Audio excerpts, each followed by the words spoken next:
You hear the grinding of massive wooden wheels before you see it. Through the thick dust, a towering shadow falls over your city walls. Long before the Roman legions marched, and centuries before Alexander the Great was born, this level of organized, mechanized destruction was already a reality. It was the work of the Assyrians. They engineered history's first professional, preemptive military state. Mastering the siege meant that walls, previously a permanent refuge, became a vulnerability. It forced opponents into impossible choices before they ever reached the open field. To understand their aggressive militarization, look at northern Mesopotamia. It was a flat, open plain lacking natural defenses. Unlike neighbors who relied on seasonal farmer militias, Assyria couldn't survive with a part-time defense. They established a permanent, year-round military force to constantly push outward. This was a standing army. Paying thousands of men a full-time wage solely to train, march, and fight was a revolutionary economic decision for the Bronze Age. Geography forced a brutal choice. The Assyrians either had to become a perpetual war machine or be erased from history. To equip that year-round force, the empire shifted away from traditional metallurgy and began mass-producing weapons made of iron. Older bronze weaponry was relatively soft. It chipped and dulled quickly in heavy combat. Iron yielded blades that were devastatingly sharp and durable enough to survive a long campaign. That hardware was reinforced by a rigid hierarchy.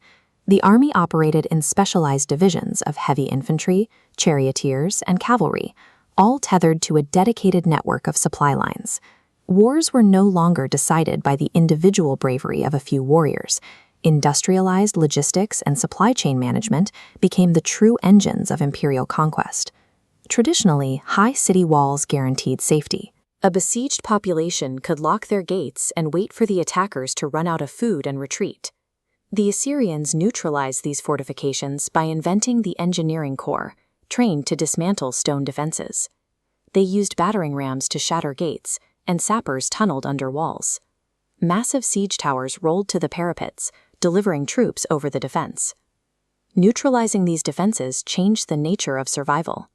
Rival kings could no longer rely on stone and mortar to wait out an invasion. They either faced the machine or were consumed by it. The Assyrians also deployed an intangible weapon. Under kings like Sennacherib, psychological terror became a deliberate tool of statecraft. If a city resisted, the Assyrians made a horrific public example of it. They employed flayings and mass impalements, making sure the survivors witnessed the results of defiance. They also pioneered mass deportations.